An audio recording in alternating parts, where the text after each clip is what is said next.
Where do you want me to start? I want you to start with your name, spelling of your last name, who you were married to, and your children's names. And okay. Coming when you were 7 or 8 years old, moving here by the canal. You were close to the canal, right?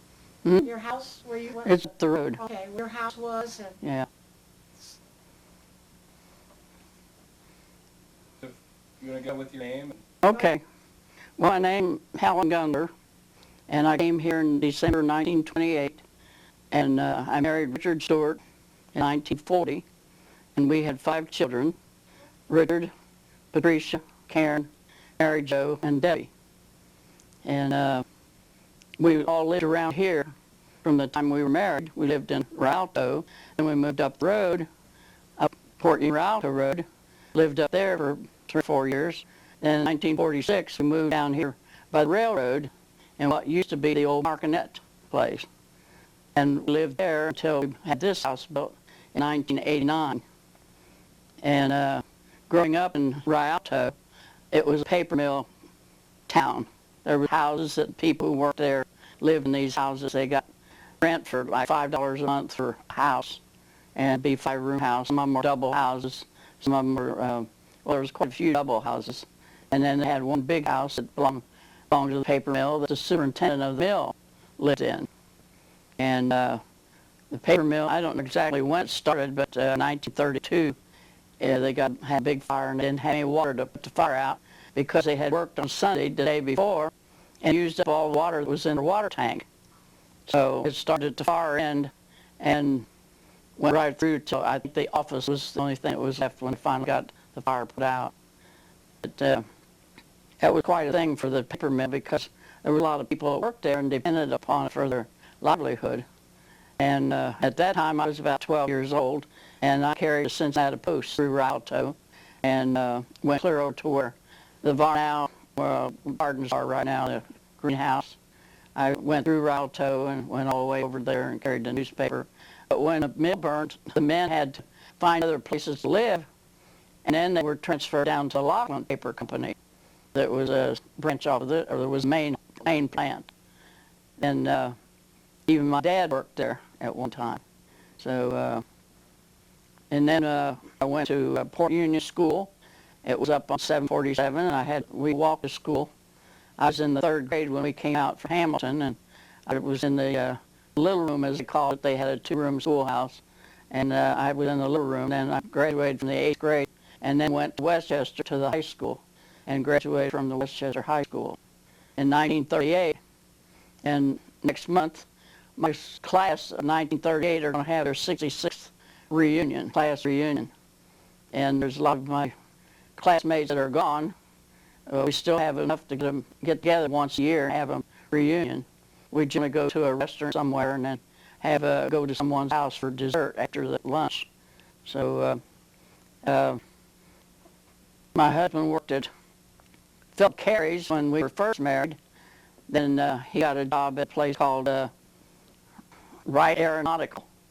It was a war plant, and it's where GE is today. They made motors for airplanes that the government bought. your husband was born in Rialto? He was he was born in Port Union, and his family lived in Port Union, and they moved to Glendale. But in 1921, they moved out here to this town, and the house that they used to live in was torn down a while back by the trustees of the township people, and it was on the S-curve, as they call it, over in Rialto, and his family lived there, and his brother Woodrow at one time was the fire chief. I think he was the first fire chief when they started the fire department in Westchester, and then he became the sexton of the cemetery. But my husband worked at Wright's until the war was over, and then he went to work at Procter Gamble. And he worked at Procter Gamble for 39 years before he retired. Where do you want me to go from there? Something about the canal, some stories. Oh, well, when we were kids, the canal wasn't in use at that time, but there was just a little water in it now and then. We, of course, would walk across it, didn't have any problem. And my husband told me about times when he was younger that he used to be able to skate on it in wintertime. But there was a big pond that the paper company owned that had quite a bit of water, and that's where they got their water supply for their paper mill. And they pumped from that pond to the tower, and then used it during the week for make the paper. If you know how paper is made, cook it. It's in what they call beaters. And they used to take old paper and rags and stuff like that. They would cook it in these beaters and then make the newspaper, the paper that the newspaper was printed on. And then they had big rollers in the mill that the sheets of paper rolled out on. And it was quite a prosperous place at that time, because that was in 1929 when the crash came. And my dad had been working in Hamilton at a paper company, and it closed down, or he lost his job, and he moved out here, buying out his brothers and sisters of the home place, and then we moved in there. And he worked there until, well, he even worked at Laughlin too at one time, but and he went to work at Wright's. So Did you ever frequent Port Union for store things or groceries, or? yeah, that was we used to go up there once in a while to the grocery store. They had quite a bit of stuff in it. The last people there, I think, were Johnson's, and they had quite a bit of stuff there. But it wasn't long after we were married that Kroger stores started opening in the area, and people started going to the Kroger stores. And even a store by the railroad here that Mark and Ed owned, they even went to the Kroger store. So, but people would buy, like during the week, you get things run out of something, you would go there. And about we moved in 1946, I think in 1947, 48, we had a small grocery store also in that building. And we had everything except fresh meat.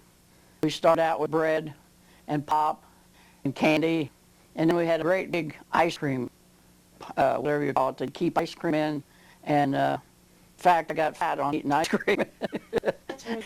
So, but we had to close it down because every time I'd start to do something, I'd be interrupted because I had to run a store during the day, and I couldn't get nothing done. And I told my husband, either we was going to have to close the store or we're going to hire somebody to work in the store, you know.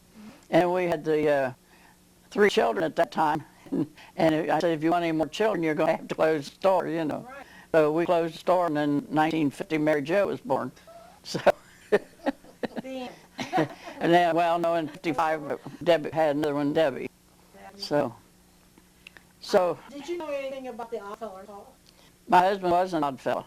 Oh. And when they had meetings, different ones would bring the lunch at night when they had their meetings. And he started taking, one time I fixed oyster stew for him, and I don't know, chili and that kind of stuff, and they wanted him to bring the lunch all the time. But I always had to fix it. So. Somebody cook? Yeah. And the Oddfellows Hall also, during election, when they had elections down around here, they had the voting booths in there, like they do in the schools today. They had voting booths in the front part, and the ladies of the church, Ladies' Aid, across the street would have lunch in their big room over there and serve lunch while people came in to vote. Then, of course, they took it away from the Oddfellows and took it somewhere else. Did they have any socials for the community? Like, They used to have like suppers now and then, because they had this, I don't know if you've been in the Oddfellows Hall, but they got one big room on the first floor, and in the back they got a room that was the kitchen. And they used to have tables in there, and they used to have lunches in there. But the women seemed to be the backbone of the Oddfellows at that time, because I don't know why, of course the men were dying off, I guess. Well, that's the Rebeccas, or are you talking about the Yeah, Rebeccas? the Rebeccas. Mm-hmm. And then they, I don't know what year they closed it down, but, and then somebody else bought the building, and I understand it's for sale again, so I don't know. Well, So. I know Mr. Gundler, Carl, used to talk about oyster fries they had there. Yeah, Did you attend any of I those? didn't attend them because I don't like oysters. No. Okay. Carl Gundler was my dad's cousin, so it made him my second cousin. So that's how the family. Well, who was Leonard Gundler? Leonard Gundler was Carl's dad, Okay. and he was a brother to my grandfather, who was Chris Gundler, Okay. and that was my dad's brother, father. Mm-hmm. And I don't know how they got out here. For some reason or other, Chris Gundler moved from Cincinnati and brought his wife and several children, and bought this little. Well, he didn't buy his place. His wife inherited this 15 acres of ground with a 2-room. Well, in fact, they had to build a house when they came out here. They built a 2-room house, and they raised a family on that. And then when my mom and dad bought it, we lived in 2 rooms and had 4 kids. And then my dad built 2 rooms on the back of the house. and it's still pretty much like it was when we lived there, although we've got a bathroom now, and it's water and electric and that kind of What stuff. house is that now? Where's it located? It's you go around the S-curve, and it's the first house on the left-hand side of the road. It sits kind of up on a little hill, a little white house. Yeah. And our house, and there was one clear at the end of the road, and there was no houses in between there.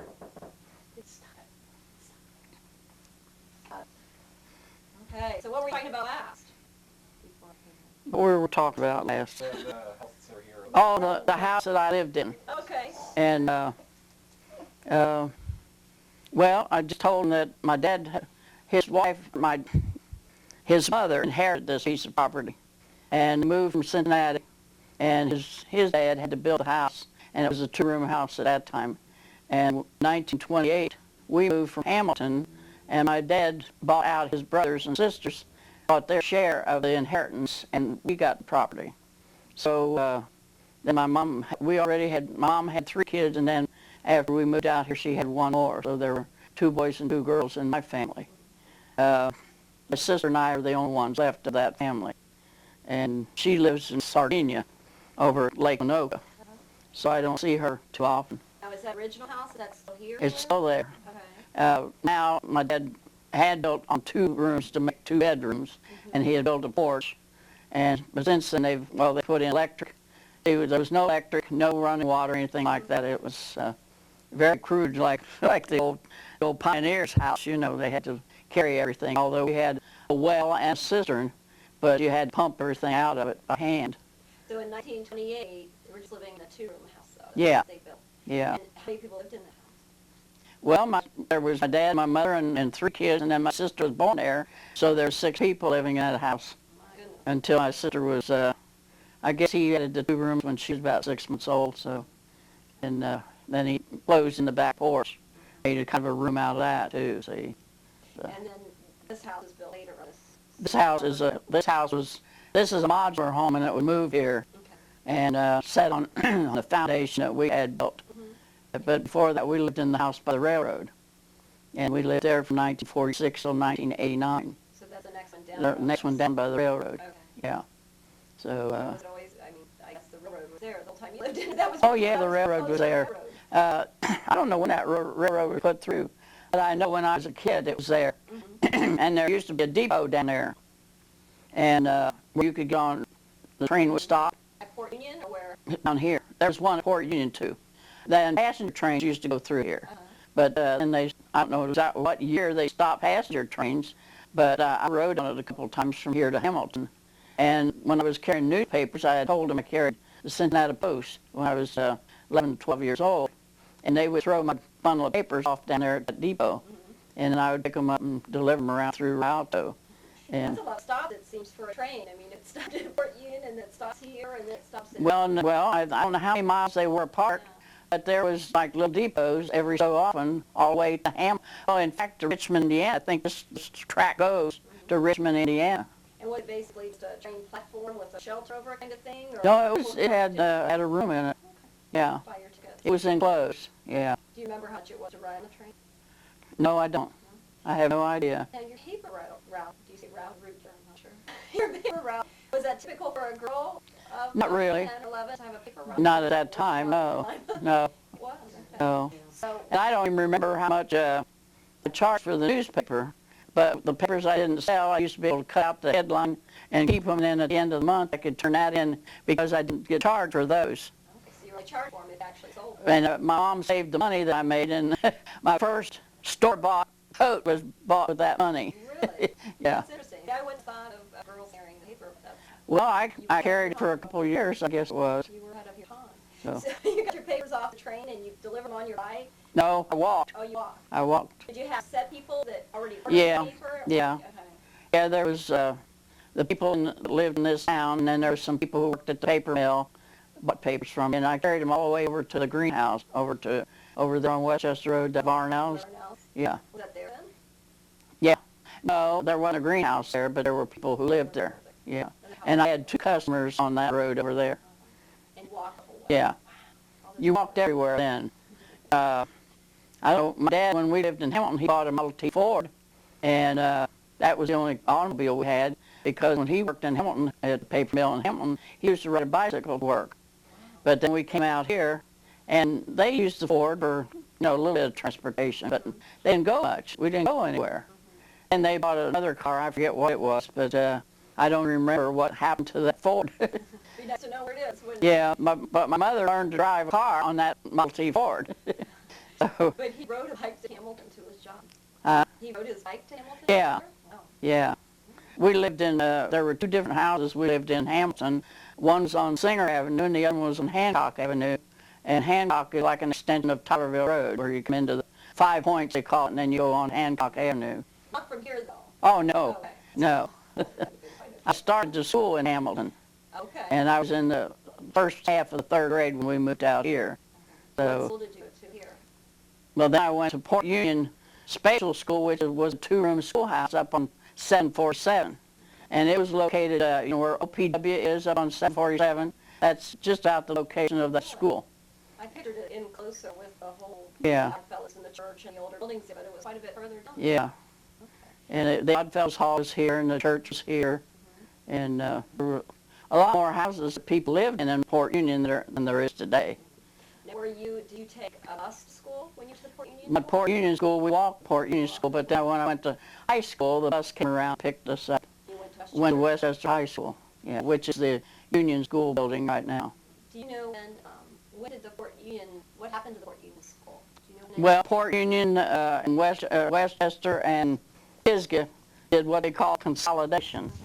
And then all the kids from those two small schools went to Westchester School. How about the building, the Port Union Schoolhouse? It sat there for a while until somebody bought the property and it was torn down. Do you know how long ago that was? No, because my sister quit going there and had to go to Westchester School. But Mark Osner, he doesn't live in Westchester right now, but the house he lived in has got the Port Union, what do you call it? Slide. Yeah, The cornerstone. yeah, the cornerstone or whatever off of the building, Oh, He's got that in his yard, yeah. Huh. And I don't know what happened to Pisgah School. I guess they tore it down too, so. huh. Where was the Pitt School? It was on the corner of Westchester and 42, It's on John Road, John Road. where the firehouse now. So we had like 2 rooms at the school and 4 grades in each room. So you went through 4 grades and then moved to the big room. Then you went through this, and if you graduated from high school, or from 8th grade, then you could go to high school. And when I graduated from the 8th grade, they had a regular graduation service at the school. And in those days, they used to have things going on at the school too. So. Do you remember any of your teachers, particularly from Port Union School? Yeah, I remember one man teacher's name was Ray Shelton, and my teacher when I started there, her name was Hazel Malott, but he married a local man, and her name became Hazel Ely, and she went from here to a school in Hamilton. In fact, the school's on Hancock Avenue. It's the Buchanan School, and her first husband died, and she married this other man, and she was principal of that school till she retired. Wow. You would have married the family down the grocery store in Port Union? That Ely family? Yeah. Yes, she was married to, and there was also another big building in there, the KFC Hall, and they made living quarters in there. For who? Well, the people who run the first grocery store, Mr. and Mrs. Ely, made the first apartment in that building, and then Hazel and her husband lived in a one room in the basement of it, and upstairs they didn't have anything until another family bought it after Ely's moved out, and they put another apartment in the 3rd floor of it. So there was actually 3 floors and that's where United Dairy is today. So it was an actual little apartment building? Yeah. you say? Yeah. Did it look like a house from the outside, or was it Well, little from it had a big front porch on it, so it really didn't look like a building like the Oddfellows Hall. I think they put the porch on though when they made the apartments in it to make it look more like a home, So, It was around that corner. yeah. Was that when the canal was still operational, or the canal? No, the canal wasn't operating. And the canal, they stopped operating when Mary Jo could tell you. It was barely because the railroad was 24. Because the railroad came through, right? Before that. Because when my dad was a boy and they lived out here, he remembers the canal in operation. But it was long gone before. Well, in fact, I was born in 1920, and I think they quit before that, didn't they? Out here. because there never was any transportation going up and down here when I was a kid.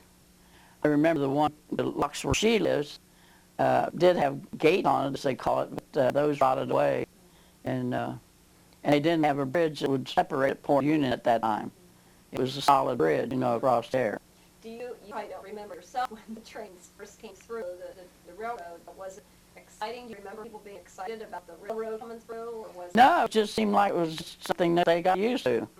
I know there was one family that moved in, there used to be a house across the road from here, and there was one family that moved in here, and they came from Kentucky, and they were scared to death of the trains, because where they live way down in Kentucky, and they had never seen trains, So they were afraid when the trains came through. Now, during the Depression, and during those times, we've talked to other people who talked about the hobos on the train. Were there... Well, when my husband and I were first married and lived up the canal in 1943, there were hobos at that time. And there was one that came regularly to our house, and all he asked for was coffee and some crackers. And I'd give him a can with some coffee in it. He'd go somewhere and build him a little fire and make him some coffee and eat crackers. It was always the same one. But it was not unusual to see him walking the railroad. Yeah. People looking jobs. But then finally they quit, so I don't know. They might have went to a better place. Or they did a better job. Maybe. Yeah. We've talked to a lot of men. We haven't talked to as many women who grew up in the area, and we've talked to them about what they remember doing as a kid for fun, what they did, and we've heard all kinds of things about BB guns and all kinds of entertainment that they found. What did young ladies of your age do? Well, when kids, there was only our family and the paper mill people. We just played tag and had ball games and things. In fact, one field my dad owned, they used to have a ball field in it because we only had 2 cows and they weren't in that particular field. But they'd play ball and tag and that kind of stuff. We didn't have games like they have today. And of course, at early days, there was no radio, no television. So girls played right alongside the boys. Oh, yeah. Even at the school that I went to, at Port Union School, we had to play outside.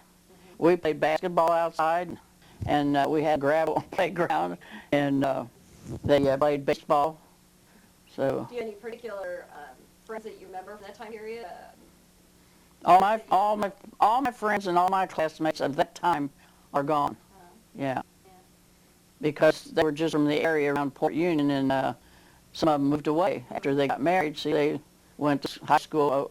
Some of us, my class, went to high school over here. Half of the class went to Fairfield High School.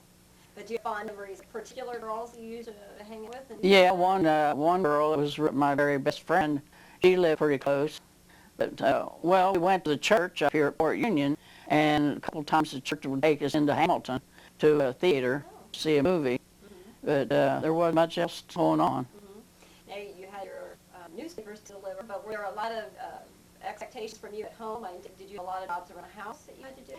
Well, my mother, she expected me to do certain things, but she didn't teach me to do a lot of things because she didn't want to take up the time. I learned, most of what I learned how to do to keep house was by watching her. But then when I was out of school, I did work for this teacher that I told you about, Hazel, and I worked for her one time, and she lived up on Route 4 in Fairfield, and I did house cleaning and cooking and that kind of stuff. I would go in the morning and then come home in the evening. And I think I made $7 for a week. And then I worked for another lady that just had a baby, and she lived back on Mulhausen Road, and her dad's farm is completely gone. It's all built up with apartment buildings and houses. So I didn't really, until I got married, I didn't have a job. And I just helped around a little bit at home, And my sister was born when I was 11 years old, and I had to help take care of her a little bit. So, but we didn't do much. We used to, like I told Mary a while ago, we went to a place called the Gravel Pit over off of Mick Road. We used to go swimming over there. And I didn't know how to swim that one summer, and I almost drowned. Did you learn how to swim after that? Or? No, I never did learn how to swim. But a girlfriend was with me. She learned how to swim. It was strange because we were on a raft, and they were pushing the raft around, and this other guy didn't know we could swim. He bumped into the raft and knocked us off of it, and I fell in water, and my girlfriend said she learned to swim to shore that day, but they pulled me out of the water. But we weren't supposed to do that. My mother didn't like when she found out that we had gone over there. There was one neighborhood lady that used to say, "None of my business, Mary, but your daughter and her brothers have gone to the creek or gone to the gravel pit." And we used to walk to Sharon Woods from here. Oh, wow. Yeah. What'd you do in that at Sharon Woods? We didn't think nothing of walking. There was no other transportation. My brothers had a bicycle, and I learned to ride on it, but it was one of those boys' bicycles, and it was very hard to ride. And I was riding my sister one day around that curve over there, and we flopped with the bicycle, skinned her up, you know. Oh, gosh. But and I never learned to drive a car until 1965, I guess it was, or 66, something like that. Now, is this area, I'm going to show ignorance, is this area known as, is this Rialto? Yeah, Okay. Port Union's actually just the Port Union's 737. there, yeah. But this was Rialto. And were shops in Rialto, or were they No. basically homes? There was a grocery store, was the only thing that was in Rialto. Okay. But in Port Union, I understand at one time they had 3 bars and a grocery store, and they had 1 church, and they had a dance hall. Part of the In fact, the dance hall was between the cafe up there and where the trailer park is. Right. And that It was drew, part of the cafe, wasn't it? huh? Wasn't the dance hall kind of off the Yeah, side of the cafe? yeah.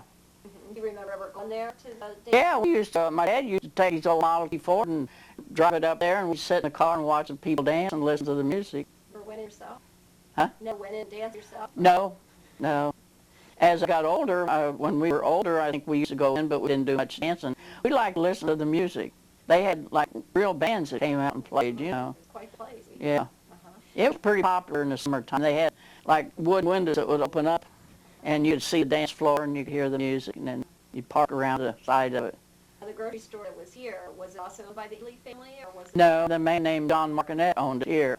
And later, my husband and I bought the building, and we had a grocery store for a while. Where was that film? That was the one by the railroad. And when would you have, when would you have owned that store? When we owned it, Yeah. well, we bought it in 1946, and we didn't have the grocery store right away, but there was the big room, as we call it, that where the grocery store was, and they had the living quarters in the other part of the building. And I guess about 47 when we started having the grocery store.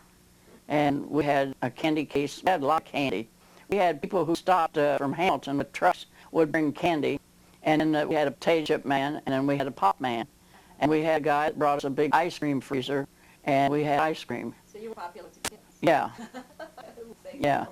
I would. But And how long did you run the store? till about 49. Since a couple years. Yeah, a couple years. And then after that, my husband had it remodeled and had living quarters put into it.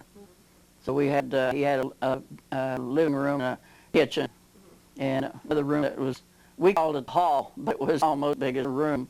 And then later it had a bathroom put in. So, And how, what did your husband do after store closed? What did you do for work? oh, my husband, he worked all the time. Oh, so he did. Yeah, he still worked, yeah. At the and- paper mill? No, paper mill was gone in 1932, the paper mill burned down. Oh, okay. So, no, when he went to work at Phillip Carey in 1940 something, I forget what year, because when we were married in 1940, he was working there.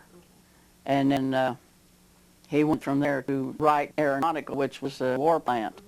And he worked there till they closed down when the war was over. And then he went to Procter Gamble and worked for Procter Gamble at Ivordale for 39 years before he retired. And what was your husband's first name? Richard. Yeah. I think we're about at the end of the line here. 1 minute left. Oh, okay. Thank you. Okay. Yep.